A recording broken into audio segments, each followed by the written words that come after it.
तो पिछला वीडियो में सेक्शन फार्मूला डिस्कस कर रहे थे, है ना। फार्मूला कैसे अप्लाई करना है बढ़िया से हम समझाए थे, उम्मीद करते हैं आप लोग समझे होंगे। तो चलिए अब अगला क्वेश्चन देखिए। क्वेश्चन कह रहा है ना कि find the coordinate of the point. अभी पॉइंट का कोऑर्डिनेट पूछा गया है आपसे, विच डिवाइड्स द ज्वाइन ऑफ, ये सब समझिए, join of this and this. तो पहले ज्वाइन बनाइए, ज्वाइन ऑफ, तो ज्वाइन है किसका किसका, एक पॉइंट है -2 3, एक पॉइंट है 1 4। तो ज्वाइन कह रहा है मतलब ये एंड का काम करेगा तब ना ज्वाइन होगा। तो ज्वाइन ऑफ ये हो गया, पॉइंट का नाम है और भी ले लिया। फिर से पढ़िए, find the coordinate of point which divides the join of in the ratio 3:4।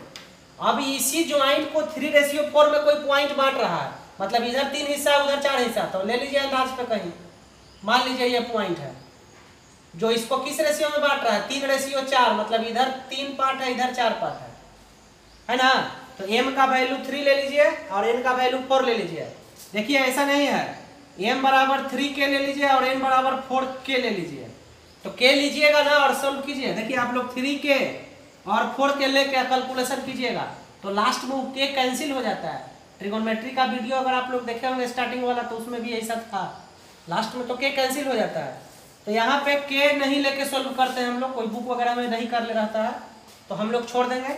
Ratio 3:4 है तो m डायरेक्ट 3 ले लीजिए, n आप 4 ले लीजिए।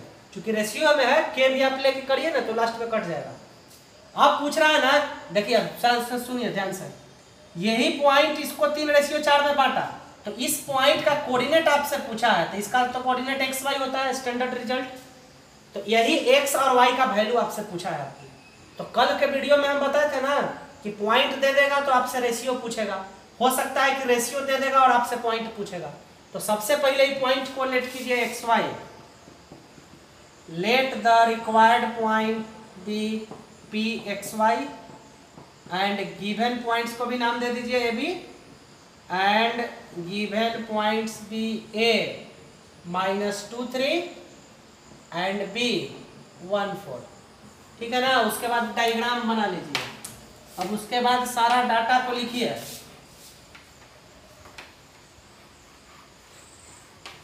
तो सब डाटा को लिखते हैं ध्यान से। तो यही ना x1 y1 y x1 y1 x2 y2 x y m n। तो डाटा आप लोग लिख लीजिएगा आप सब, x1 y1 x2 y2। हम डायरेक्ट फार्मूला लगा रहे हैं। तो x का फार्मूला क्या था, mx2 plus nx1 divided by m plus n, यही ना था x। तो x तो अब के हमको निकालना ही है, तो x तो अपना x है।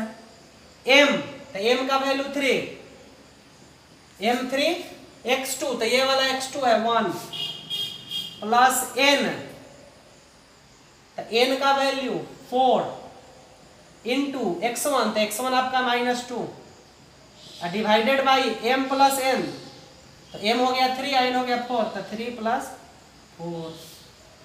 सॉल्व कीजिए, 3 × 1 3, 4 × -2 8 और नीचे 7। तो यही x का वैल्यू आ गया -5/7। -5/7 क्वेश्चन 1 से ले लिया है। हालांकि कोऑर्डिनेट है ना, कोऑर्डिनेट तो निगेटिव पॉजिटिव कुछ भी होगा, फ्रैक्शन में भी तो हो ही सकता है, बट वो का क्वेश्चन रहेगा तो हो सकता है कुछ इंटीजर है, मतलब माइनस में है, बट डिनोमिनेटर हमेशा 1 रहे जनरली। लेकिन ऐसा नहीं है कि -5/7 नहीं हो सकता है। तो x निकल गया ना, तो ये तो x निकला, अब y निकालिए। देखिए फिर पिछला वीडियो याद कीजिए, रेशियो जब हम लोग निकाले थे तो बताए थे कि या तो x यूज कर लीजिए या तो y यूज कर लीजिए, बट यहाँ आपसे x और y दोनों पूछा गया है, तो x भी यूज कीजिए और y को भी यूज करना पड़ेगा। तो y का formula my2 ny1 divided by m plus n।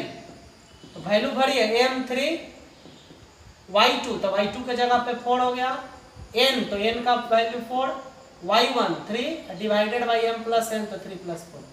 तो ये 4 × 12 और 4 × 12 24/7। तो यही आपका रिक्वायर्ड पॉइंट हो गया। कौन, x हो गया -5/7 और y हो गया 24/7। तो यही आंसर हो गया। लास्ट में लिख दीजिएगा, hence the points will be p -5/7 x and 24/7 y। तो यही आंसर हो गया। तो कल के वीडियो में बताए थे कि अगर ये पॉइंट देगा तो आपसे रेशियो पूछ देगा, तो वहाँ x या y लगाइए, एक तरीका भी और बताए थे, के रेशियो 1 भी बुक वगैरह में लिखा रहता है, तो के हमेशा ऊपर फ्रैक्शन में चलाएगा और फिर जो डिनोमिनेटर रहता है उसको हटाना पड़ता है। और आज बताएं कि अगर ये रेशियो दे देगा तो आपसे ये पॉइंट पूछ देगा, है ना। तो दो सबसे पहले बेसिक क्वेश्चन है एक सेक्शन फार्मूला का, रेशियो दे के पॉइंट पूछेगा, पॉइंट दे के रेशियो पूछेगा, ये बेसिक क्वेश्चन है। अब इसी में ये दोनों दे देगा, इधर से कुछ गायब करेगा, इंड से, इधर इंड से कुछ गायब करेगा, है ना, तब उस पर भी बेस्ट क्वेश्चन हम करवाते हैं। बिल्कुल अभी बुक को होल्ड पे रखिए, अभी जो हम बता रहे हैं वीडियो देखिए और चुपचाप एकदम ध्यान से समझते चलिए। देखिए क्वेश्चन शॉर्ट में लिखे हैं, डायग्राम बना हुआ है, आपसे पूछा गया है कि in given figure find x and y. अगर वर्ड में लिखा रहेगा यही क्वेश्चन तो सुनिए ध्यान से कैसे रहेगा। कहेगा कि if A point 6 4 divides the join of x 5 and 3y in the ratio 2:3 find x and y। अगर वर्ड में रहेगा तो, है ना। तो देखिए बेसिक अभी अगर आप अभी तक समझे हैं तो बढ़िया से समझ में आएगा। तो इसका इस फिगर का हम लोग कंपैरिजन स्टैंडर्ड फिगर से कीजिए। तो ये x1 होता है, ध्यान दीजिए, ये x लिखा हुआ है भले, बट ये x1 है और ये y1 है, ये x2 है, ये y2 है, ये x है, ये y है, ये m है और ये n है। तो सारा डाटा लिखिए पहले। x1, x1 कितना है, x ना, स्टैंडर्ड फिगर से कंपेयर करिए, x1 y1, तो y1 आपका 5 है, x2 तो इंड वाला पॉइंट x2 3 होगा और y2 तो y2 के जगह पे कौन है, y है, x तो बीच वाला ये x और y होता है, तो x का वैल्यू कितना 6 और y का वैल्यू 4। तो ऐसा नहीं है कि फाइंड x एंड y, तो x का वैल्यू कह दिया कि 6 और y का वैल्यू कह दिया 4, है ना। ये सब दिमाग नहीं लगाना है, x और y निकालना है तो x हो गया 6 और y हो गया 4, नहीं, आपको x यहाँ मिसिंग है और y यहाँ मिसिंग है, तो आपसे ये मिसिंग वाला पूछा है ना। तो थोड़ा सा कॉमन सेंस भी रखना है, बताए ना, नियम कानून फार्मूला अपन जगह पे है, अपना दिमाग अपना जगह पे है। तो एक्स वाई पूछा है तो ऐसा नहीं कि ये एक्स वाई कह दिए कि आंसर होगा, आपसे ये मिसिंग वाला कोऑर्डिनेट पूछा है। तो चलिए फार्मूला लगाइए एक्स का। तो एक्स का फार्मूला क्या बताए थे, mx2 plus nx1 divided by m plus n। चलिए वैल्यू पढ़िए x, तो बोलिएगा कि x नहीं मालूम है। तो ये जो फार्मूला में x होता है कौन होता है, ये वाला ना, फार्मूला का x ये वाला है, तो 6 भरिए। m, तो m देखिए क्वेश्चन में 2 लिखा हुआ है, x2 तो x2 देखिए 3 है, n तो n भी दिया हुआ है 3, x1 तो x1 के जगह क्या लिखिएगा x, अब बाई m प्लस n तो m2 प्लस 3, 2 प्लस 3। देखिए अभी इक्वेशन में आपको x दिख रहा है तो यही x निकलेगा, 3 और 2 5 और 5 6 30, क्रॉस गुना कर दिया, स्टेप बढ़ाइए आप लोग, यह हो जाएगा 3 दूनी 6 आई 3x, 6 इधर लाइए तो x बराबर 8 आएगा आंसर, कर लीजिएगा। तो ये x निकल गया 8, अब हमको निकालना है y, तो अब y का फार्मूला लगाइए। तो y का फार्मूला क्या होगा, my2 plus ny1 divided by m plus n। अभी फार्मूला में y, तो y कौन होता है, ये वाला ना फार्मूला में, तो 4y का वैल्यू पुट कीजिए। m तो 2 दिया हुआ है, y2 तो y2 देखिए वहाँ y है, y2 का काम y कर रहा है वहाँ, देख लीजिए। n तो 3, y1 तो y1 5 है, और m प्लस n तो 2 प्लस 3, 3 2 5 चौका 20 हो गया, आई 2y और प्लस 5 दिया 15, 15 उधर ले जाइए तो 5 बराबर 2y, तो y बराबर यही हो गया 5/2। तो यही आंसर हो गया, x बराबर 8 और y बराबर 5/2। कैलकुलेशन कहीं छूट गया हो, मिस्टेक हो गया हो तो उसको आप लोग मैनेज कर लीजिएगा। तो अगर ये फिगर, ये क्वेश्चन समझ में आया तो समझिए कि सेक्शन फार्मूला आपको बढ़िया से समझ में आ रहा है। हमेशा दिमाग में स्टैंडर्ड फिगर होना चाहिए, x1 y1 x2 y2 x y m n। अब इसी में से कहीं x लिख देगा कहीं y लिख देगा, तो आपको रिप्लेस करने आना चाहिए फार्मूला से। अब ये फार्मूला है, अब इसमें पूछिएगा कि y, हमको y निकालना है, तो y कैसे मालूम है, तो ये जो आपसे y पूछा है ये वाला पूछा है ना, आई जो फार्मूला में y है ये वाला होता है। स्टैंडर्ड डायग्राम कंपेयर कीजिए ना x y, है ना, तो इस तरह से अप्लाई करने आना चाहिए। तो इसको क्वेश्चन को ध्यान से कीजिएगा। अब चलिए देखिए अगला क्वेश्चन, देखिए अब अगला कंसेप्ट समझिए ध्यान से। क्वेश्चन सामने लिखा हुआ है, कह रहा है कि find coordinate of points, points मतलब एक से ज्यादा होगा, ट्राइसेक्शन ज्वाइनिंग ऑफ इतना, ज्वाइनिंग है तो इसका पहले ज्वाइनिंग करिए। तो पहले एक तरफ इसका नाम ए ले लेंगे हम लोग, लिख देंगे, और दूसरा पॉइंट है बी जिसका ज्वाइनिंग कर रहा है 5 7। तो ये ए और बी पॉइंट मान लिए, तो इसका ज्वाइनिंग हो गया। अब पॉइंट ऑफ ट्राइसेक्शन, ट्राइसेक्शन का मतलब होता है जो उसको 3 पार्ट में बांटेगा। तो देखिए अंदाज पे ले लीजिए 3 पार्ट में बांटे, ये 1 पार्ट 2 पार्ट 3 पार्ट। तो इस पॉइंट का नाम दे देते हैं पी एक्स वाई, और इस पॉइंट का नाम दे देते हैं क्यू ए बी। ध्यान से समझिएगा बात को। पॉइंट ऑफ ट्राइसेक्शन का कोऑर्डिनेट निकालना है, मतलब ज्वाइन तो है ही इसका, ए और बी का ज्वाइनिंग है, तो इसके ऊपर आपको 2 पॉइंट लेना पड़ेगा। 2 पॉइंट लेंगे तब नहीं 3 पार्ट में बटेगा। ट्राइसेक्शन है मतलब 3 इक्वल पार्ट में बटना चाहिए। तो 1 पार्ट 2 पार्ट 3 पार्ट, तो इसके लिए आपको 2 पॉइंट लेना पड़ेगा। एक पी ले लिए, एक क्यू ले लिए, एक्स वाई ए बी। आपको यहाँ एक्स वाई लेना है तो ले लीजिए, यहाँ ए बी ले लीजिए, कुछ भी ले लीजिए, कोई दिक्कत नहीं है। ध्यान से समझिएगा बात को। तो सबसे पहले लेट कीजिए कि आप किसको क्या किए हैं। तो let the points be, let the points of trisection, let point of trisection be. तो एगो को पी लिए ना, तो एगो को पी लिए है एक्स वाई और दूसरे को क्यू लिए है ए बी। अच्छा, गिवन पॉइंट्स को भी नाम दिए हैं, तो गिवन पॉइंट्स भी इसी में जोड़िए, एंड गिवन पॉइंट्स भी ए, गिवन पॉइंट्स हो गया ए 3 4 और उसका नाम ले लिए बी 5 7, है ना। गिवन पॉइंट जिसका ज्वाइन था वो ए और बी ले लिए। अब पॉइंट ऑफ ट्राइसेक्शन तो 2 को लेना पड़ेगा, तब 3 पार्ट में बटेगा।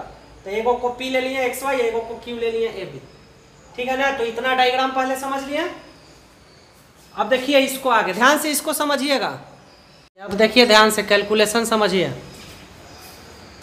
पहले तो ये 3 इक्वल पार्ट में है, तो मान लीजिए ये 2 है, तो ये सब इक्वल होगा 2। तो ये वाला कितना हुआ, ध्यान दीजिएगा 2। कौन, ए पी, ध्यान से देखिए ए पी, ए पी एक बार पी भी पूरा ले रहा है, ध्यान से समझिएगा।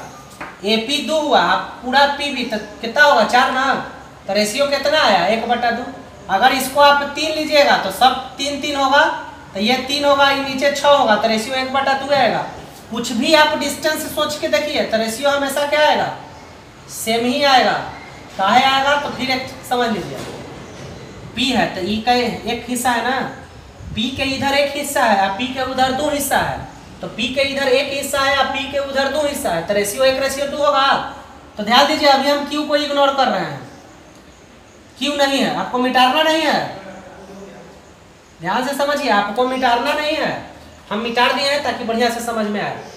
तो अब देखिए डायग्राम, ए से पी और पी से बी 1 रेशियो 2 होगा ना।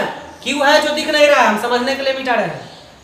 तो पॉइंट पी, तो देखिए अब ध्यान से, अभी जो डायग्राम है उस हिसाब से देखिए, ये x1 y1, x2 y2 x y, यहाँ m कितना 1, इधर n कितना 2। p के लिए 4 पॉइंट p, तो p के लिए इधर एक हिस्सा और उधर 2 हिस्सा। तो यहाँ पे अब लिखिए फॉर पॉइंट p m बराबर 1 n बराबर 2। p के इधर एक हिस्सा तो 1 पार्ट और p के उधर 2 हिस्सा तो 2 पार्ट।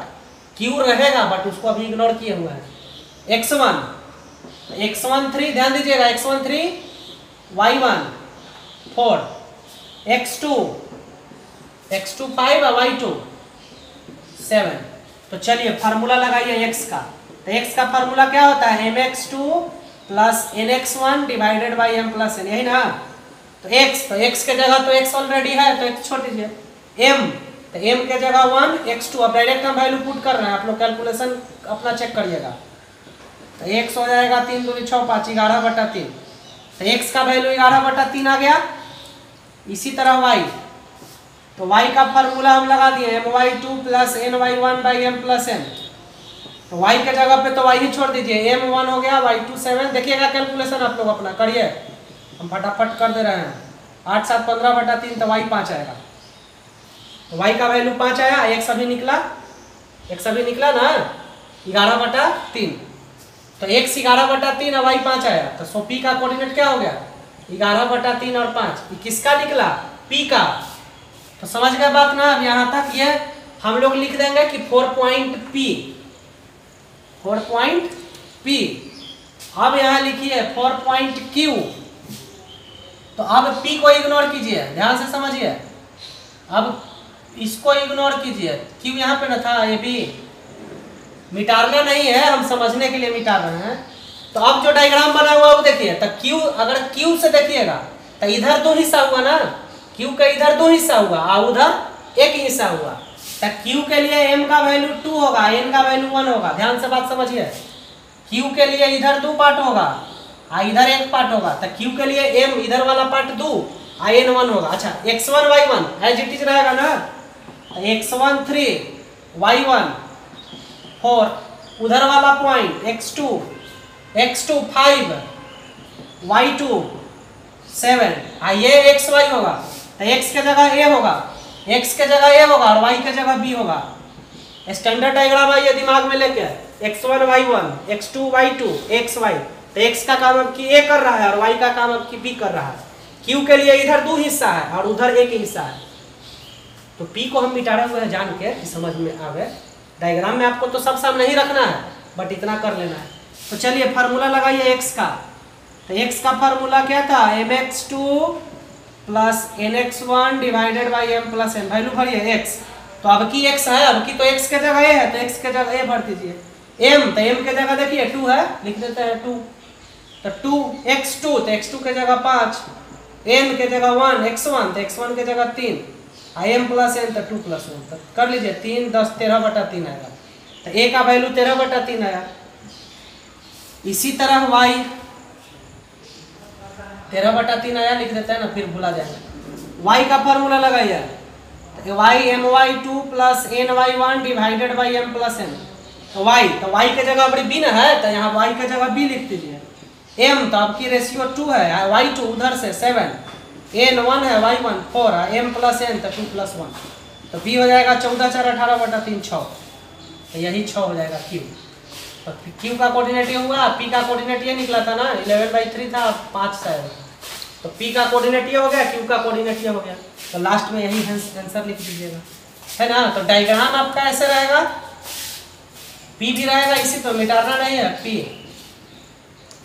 तो सबसे पहले आप p के थ्रू कैलकुलेट करिएगा। तो n रेशियो 1 होगा, इधर 2 होगा। q के लिए कैलकुलेट करिएगा तो इधर 2 होगा, इधर 1 होगा। और एंड वाला तो x1 y1 x2 y2 होगा ही, है ना। तो ये पॉइंट ऑफ ट्राइसेक्शन निकालने का कंसेप्ट है। आपसे दे देगा 2 पॉइंट, कहेगा कि पॉइंट ऑफ ट्राइसेक्शन निकालिए। तो पॉइंट ऑफ ट्राइसेक्शन निकालने का आज कंसेप्ट बताए, है ना। तो इसको आप लोग कीजिएगा, बुक में क्वेश्चन मिलेगा। तो कल का वीडियो था सेक्शन फार्मूला का और आज का वीडियो था। ये दोनों वीडियो देखिए और ये दोनों वीडियो देख के कुछ क्वेश्चन हम देते हैं, इसको बनाइएगा। एक्सरसाइज 7.2 का क्वेश्चन नंबर 1 और 2 बनाइए। और इसी एक्सरसाइज के जस्ट पीछे एग्जाम्पल में है 6, 7 और 8, तीनों बनाइए। एग्जाम्पल में कैसे बनाया हुआ है वो ठीक है, समझ में आए तो, और नहीं तो जैसे हम वीडियो में बताए हैं वैसे अपना तरीका से बनाइए। एग्जाम्पल 6, 7, 8 और क्वेश्चन नंबर एक्सरसाइज का 1 और 2। इतना क्वेश्चन आज का वीडियो और कल का वीडियो देख के बढ़िया से समझ के और बनाइए। अब अगले वीडियो में अगला कॉन्सेप्ट डिस्कस करेंगे, ठीक है, ओके।